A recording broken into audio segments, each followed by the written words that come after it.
Imagine walking into your office on a Monday morning, greeted by a sea of disengaged faces. Sounds familiar, doesn't it?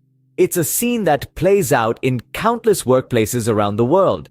Employees who seem detached, bosses who are at their wits' end trying to motivate the team, the constant struggle to meet targets, and the never-ending cycle of miscommunication and misunderstandings. Now consider this. What if there was a way to turn this around? A way to engage your team, to inspire them, and to create a work environment where everyone is accountable, productive, and happy. It seems like a tall order, doesn't it? But it's not an impossible task. Enter How to Be a Great Boss by Gino Wickman. This book is not just a guide, it's a toolbox filled with practical solutions and insights to help you navigate the turbulent waters of leadership. It focuses on key areas like vision, people, data, issues, process, and traction, providing a comprehensive framework to transform your leadership style and your team's performance. So, how does one transform into the boss everyone looks up to? Let's discuss the key lessons from the book. Lesson 1. Leadership isn't about bossing around, it's about guiding your team towards a common goal. The very essence of leadership lies in the vision you hold for your team, your business, and the world. This vision is your North Star, your guiding light, and it's your job as a boss to communicate this effectively. A great boss paints a clear picture of the future, enabling the team to understand where they're headed. When everyone is aligned to a common vision, it motivates them to give their best, knowing that they're working towards something bigger than themselves. Now let's talk about the GWC tool. This stands for Get It, Want It, and Capacity to Do It. It's a simple yet powerful tool for self-evaluation. Get It refers to understanding your role and responsibilities. Want It is about having a genuine desire to fulfill those responsibilities. And Capacity to Do It means having the time, energy, and resources to successfully carry out your role. Self-evaluation is a critical part of being a great boss. It allows you to understand your strengths, address your weaknesses, and continuously improve. Remember, a great boss leads rather than commands. Lesson 2. A great boss knows the importance of having the right people in the right seats. Now, what does that mean? Imagine a football game where the striker is playing as a goalkeeper and the goalkeeper is playing as a striker. Sounds chaotic, right? That's exactly what happens when you don't have the right people in the right roles. When building a team, it's not just about hiring the best talent. It's about understanding their strengths, their passions, and their potential. It's about placing them in roles that not only suit their skills, but also challenge them and give them room to grow. But that's not enough. Creating a culture of accountability is equally important. This means setting clear expectations, providing regular feedback, and holding people accountable for their performance. It's about fostering a work environment where everyone understands their role, their responsibilities, and the impact of their work on the overall success of the organization. Remember, a strong team isn't just about having the best players. It's about having the right players in the right positions, doing the right things. A strong team, after all, is the backbone of any successful organization.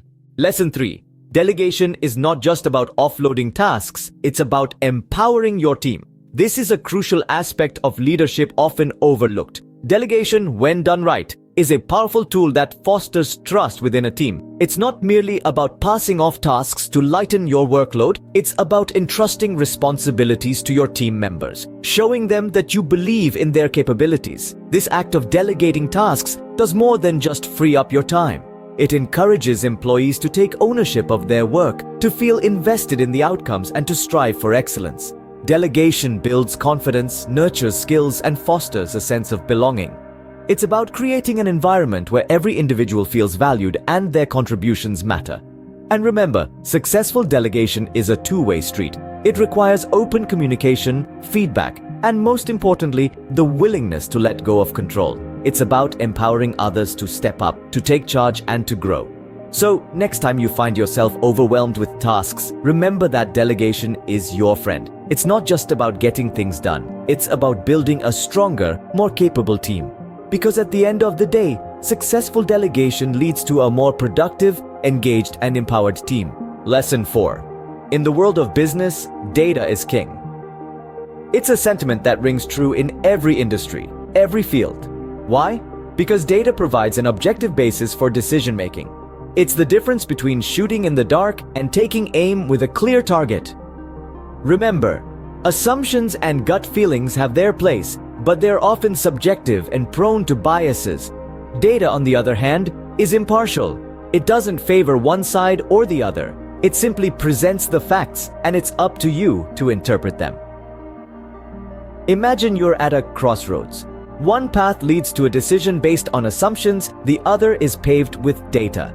The path of assumptions is shrouded in uncertainty. You're not quite sure where it leads. The data-driven path, however, is illuminated with insights and trends that guide your way forward.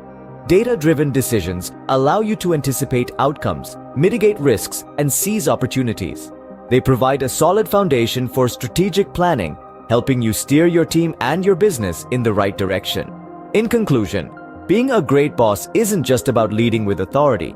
It's about leading with information. A boss who makes data-driven decisions is a boss who makes informed, reliable decisions.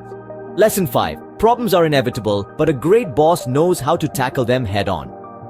Now let's dive into the art of problem solving. In any organization, issues are bound to arise, and while it's tempting to shove them under the rug, a great boss knows better. They understand that problems are opportunities in disguise, chances to learn, grow, and improve. How do they do it? By addressing issues promptly and efficiently. They don't procrastinate or pass the buck. Instead, they face the problem, dissect it, and strategically work towards a solution. They don't just put out fires, they douse the flames and prevent them from reigniting. They use tools like the GWC, get it, want it, capacity to do it, to evaluate the situation, understand the root cause, and devise a plan of action. By doing so, they not only solve the immediate issue, but also fortify the system against future mishaps. Remember, turning a blind eye to issues doesn't make them disappear, it makes them multiply. Lesson 6. Without a solid process, even the best team can falter. Processes are the unseen engines that power organizations, the intricate gears and cogs that ensure everything runs like clockwork. They are the roadmaps that guide every action, every decision, every step of the journey towards success. Imagine a high-performance car. It's got a powerful engine, state-of-the-art technology, and a team of skilled drivers. But without a roadmap, it could end up going in circles, never reaching its destination. That's exactly what happens when an organization lacks clear, streamlined processes. Processes provide structure, they eliminate guesswork, reduce errors, and increase efficiency. A well-crafted process is like a well-oiled machine, with each part working in harmony to achieve a common goal. But it's not enough to just have processes in place. They need to be continuously reviewed, refined, and optimized. Because in the fast-paced world of business, stagnation is the enemy of success. So, whether you're a startup finding your footing or an established firm looking to scale, remember this: your processes are your playbook. They are the blueprint for how you operate, the guidelines that steer your team towards the finish line. Remember, a well-defined process is the roadmap to success. Lesson 7. A great boss doesn't just plan, they execute. Just as the wheels of a car need traction to move forward, so too does a team need traction to transform plans into reality. Gaining traction is about making consistent progress, about turning the cogs of the well-oiled machine that is your team. As a boss, your role extends beyond creating plans and strategies. Your role is to drive forward, to ensure that these plans don't just remain on paper, but are breathed to life. A great boss is the catalyst, the force that sets the wheels in motion. Every goal, every milestone, every plan is a commitment to your team, to your stakeholders, to your vision. When a great boss makes a commitment, they follow through. They make sure that every day is a step forward, every task a movement closer to the goal. In the grand scheme of things, it's easy to get lost in planning and strategizing. But remember, it's the execution that counts. It's the execution that brings results. It's the execution that defines a great boss. Because at the end of the day, it's not about what you say you'll do. It's about what you actually do. So there we have it, the 7 key lessons on how to be a great boss. We've journeyed through the importance of a relatable workplace scenario where empathy and understanding form the bedrock of every interaction. We've delved into the essence of leadership, and how it's not just about leading, but inspiring and motivating those around you. We've explored the art of building a strong team, where every individual brings their unique strengths to the table. We've learned about the power of delegation and how it not only eases your workload, but also fosters trust and growth within your team. We've understood the necessity of data-driven decisions and how numbers, when interpreted wisely, can steer the ship in the right direction. We've acknowledged the importance of tackling issues head-on and how addressing problems promptly can prevent them from snowballing into bigger challenges. We've appreciated the significance of process and how a well-defined system can streamline operations and increase productivity. And finally, we've recognized the need for gaining traction and how consistent progress fuels the overall success of your organization. Remember, being a great boss isn't about being perfect. It's about being a leader who inspires, guides, and empowers their team. So go out there and be the boss you were meant to be.